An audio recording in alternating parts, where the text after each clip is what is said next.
नमस्कार दोस्तों, मैं अर्चना अपने चैनल में आपका स्वागत करती हूँ। आशा करती हूँ आप सब अच्छे से होंगे। आज मैं आपको बताने जा रही हूँ वट सावित्री व्रत के बारे में कुछ महत्वपूर्ण जानकारियाँ। जैसा कि आप सबको पता होगा कि ज्येष्ठ माह के अमावस्या तिथि को वट सावित्री का व्रत रखा जाता है।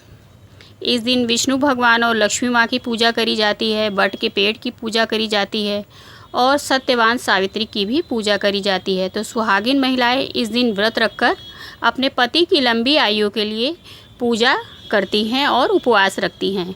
तो इस बार वट सावित्री का व्रत जो पड़ रहा है वो पड़ रहा है 29 मई रविवार दोपहर 2:54 से शुरू हो रही है अमावस्या, और अगले दिन 30 मई शाम 4:59 पर समाप्त हो रही है।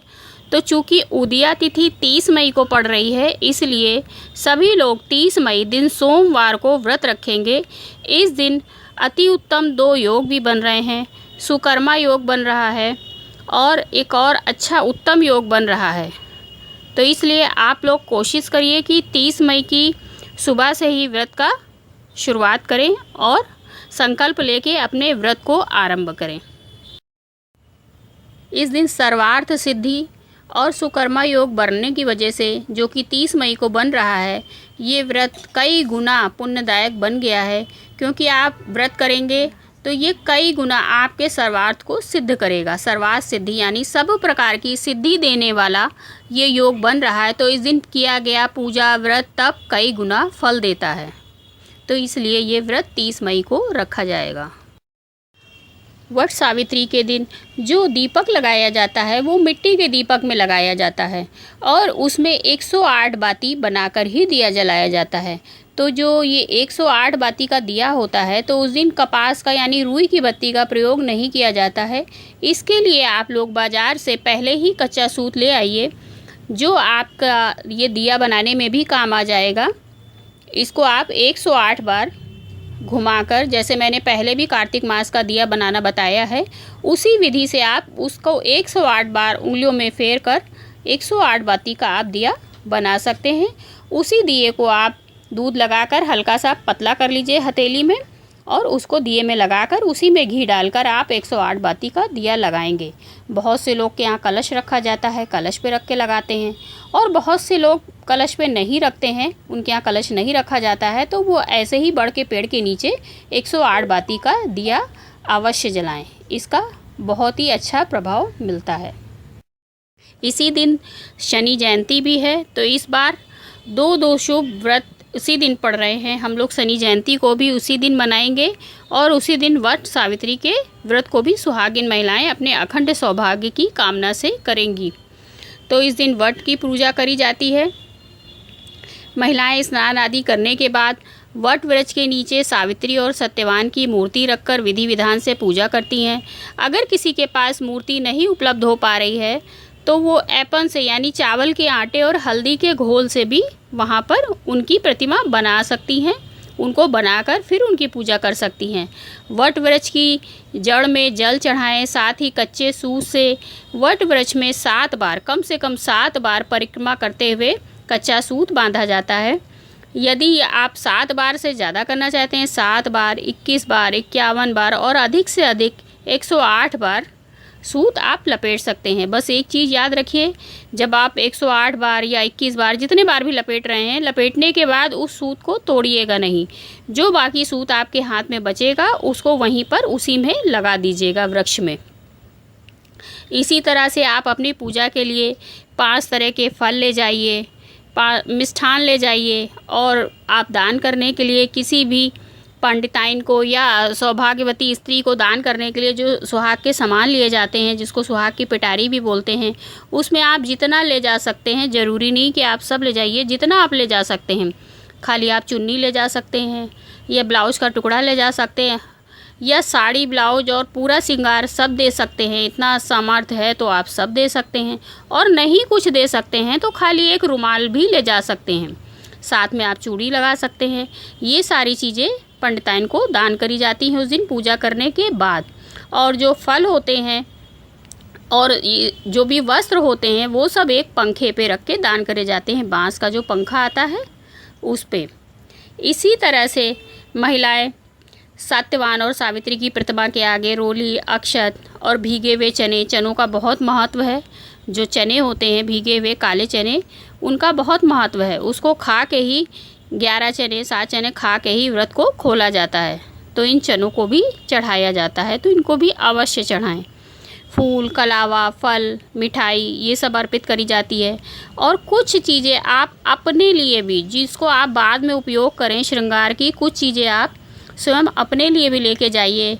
इसमें आप जो भी पहनती हैं साड़ी, सूट, वो आप चढ़ा सकती हैं। बस ध्यान रखिए आप शुभ रंग के सारे वस्त्र चढ़ाएंगी और दान करेंगी। उसमें नीले काले कलर का उपयोग बिल्कुल भी नहीं करेंगी। ये ध्यान रखने योग्य बातें हैं। तो जो आप दान करने के लिए वस्त्र लाएंगे वो भी लाल हो तो अति उत्तम है। आप स्वयं के लिए भी जो लाएंगे लाल, हरे, पीले, ऑरेंज किसी भी कलर में लाएं। अपनी चीज़ें भी दान करिए और कोई एक वस्त्र अपने पति के लिए भी वहाँ पर चढ़ाइए भगवान के पास। जैसे आप अपना चढ़ाएंगी सारा सामान, उसमें आप बिछुए चढ़ा सकती हैं, अपना सूट या साड़ी नया लाकर, चूड़ी, जिसको आप साल भर किसी भी शुभ पूजा पाठ में पहनेंगी। तो जब आप अपना चढ़ाएंगी, अपने साथ अपने पति के लिए भी कुछ लाकर आप चढ़ा सकती हैं। चाहे वो एक टी-शर्ट ही चढ़ा सकती है, अगर वो भी नहीं तो आप एक रुमाल भी लाके उसको चढ़ा सकती हैं, जिसको बाद में अपने पति को प्रसाद के साथ दे सकती हैं। इसी तरह से वट वृक्ष की पूजा करने के बाद, सूत लपेटने के बाद दीपक जलाएंगी आप। दीपक शुद्ध देसी घी का जलाएंगी। अगर इतना देसी घी नहीं पॉसिबल तो बहुत से लोग तिल्ली का तेल का भी जलाते हैं, तो वो भी आप जला सकती हैं। नारियल, पान, अक्षत, सिंदूर ये सब श्रृंगार के सामान में आप रख के ले जाएंगी। इसी तरह से मूर्ति रखने के बाद जो कथा की किताब आती है, उस किताब से आप कहानी कहेंगी अपने सुखी वैवाहिक जीवन के लिए। और उसके बाद अपने अखंड सौभाग्य की कामना से पूरे दिन उपवास रखेंगी। जेठ उपवास रखने के बाद अब आपको कुछ बातें ऐसी जान लेनी चाहिए कि यदि उस दिन आप व्रत रख रहे हैं तो कौन सी ऐसी चीज़ें हैं कि आपसे कोई भी भूल चूक ना हो और आपका काम सुगमता से और बिना किसी परेशानी के आराम से उस दिन हो जाए। क्योंकि व्रत भी होता है और इतने सारे काम भी करने होते हैं और आपको कहीं मंदिर में जाके या बड़ वृक्ष के नीचे जाके वहाँ पर पूजा भी करनी होती है। तो उसके लिए जब पूजा करने जाओ तो कुछ ना कुछ सामान छूट जाता है। तो इसलिए आप पहले से ये व्यवस्था करके रखें कि एक दिन पहले से अपना सारा सामान एक जगह एकत्र कर लें और उसको एक जैसा लगा के रख लें। जिस चीज़ में भी आपको ले जाना है उसमें आप लगा के रख लें। और श्रृंगार की सामग्री भी आप पहले से ख़रीद लें, जिससे कि आपको उस दिन परेशानी ना हो। और चनों को भी पहले से आप भिगो कर ही रख लें। पारण के समय 11 भीगे चने खाने होते हैं, तभी आपका व्रत का पारण होता है। इस दिन आपको वट वृक्ष यानी बरगद के पेड़ की पूजा करनी होती है, उसमें सूत लपेटना होता है, तो उसको भी आप सब सामान पहले से लेके रख लें। इस दिन कहानी पढ़नी होती है, तो अगर आपको आती है तो ठीक है, या वहाँ पे कोई सुनाने वाले लोग मिल जाएं। बहुत सी महिलाएं एक साथ वहाँ पूजा कर रही होती हैं। अगर आप घर से बाहर नहीं जा रहे हैं, घर में ही कर रहे हैं, बहुत से लोग बड़ के पत्तों की टहनी लाकर घर में ही लगा के कर लेते हैं, नहीं जाते या आसपास कहीं वृक्ष नहीं है तो कहीं से टहनी का इंतज़ाम करके घर में ही गमले में लगा के कर लेते हैं। तो आपको कहानी नहीं आती है, आप अकेले कर रहे हो, कोई सुनाने वाला नहीं है, तो इसकी पुस्तक भी बाज़ार में आती है, तो वो पुस्तक ला के आप उससे भी कथा पढ़ सकते हैं। और अपने श्रृंगार के और जो कपड़े होते हैं इनमें लाल रंग का उपयोग आप अवश्य करें, क्योंकि ये सुहाग का प्रतीक माना जाता है। इस दिन काले नीले वस्त्रों का उपयोग नहीं करना चाहिए। और इस दिन जो है चूड़ियाँ और ये सब चीज़ें भी आपको लाल ही पहननी चाहिए। कोशिश करिए कि नीले नीले रंग से बचें। चूड़ी भी आप लाल, पीली, हरी, ऑरेंज इन सब कलरों की पहने। और इस दिन संयमित व्यवहार करें। जिस दिन भी व्रत रखें उस दिन संयम से रहें। गुस्सा, क्रोध और किसी के बारे में बुरी बातें ये सब चीज़ें बिल्कुल ना करें। और झूठ भी ना बोलें, किसी के प्रति घृणा, द्वेष आदि मत रखें। तो ये सारे नियम होते हैं व्रत के। इन सब नियमों का पालन करिए। अपना अभी दिन 2-3 दिन पड़े हुए हैं, आप अपना सारा सामान धीरे धीरे ला के इकट्ठा करिए। अगर आप बाहर जाके कर सकते हैं, कहीं आपके घर के आसपास बड़ का पेड़ है तो बहुत अच्छा है, और अगर नहीं है तो आप घर में भी गमले में टहनी मंगा के लगा के उसमें कर सकते हैं पूजा। इसमें कोई दोष नहीं है। घर में आप करिए, जैसे आप बाहर जाके करते हैं वैसे ही करिए। बस आप अपना सारा सामान इकट्ठा कर लीजिए और आप चावल के आटे में हल्दी मिला के ऐपन बना के उससे हर चीज़ में आप थाप दीजिएगा। सावित्री माँ की जो मूर्ति बनाइएगा उसमें भी आप उनको वस्त्र और 16 श्रृंगार और ये सारी चीज़ें उनको समर्पित की जाती हैं, लक्ष्मी माँ को और विष्णु भगवान को। ये सारी इस तरह पूजा करके आप अपना अच्छे से व्रत करिए, उपवास करिए और अपने व्रत को सफल बनाइए। तो दोस्तों, आप लोग को ये जानकारी कैसी लगी अवश्य बताइएगा और चैनल को सब्सक्राइब करिए और कमेंट करिए। धन्यवाद दोस्तों।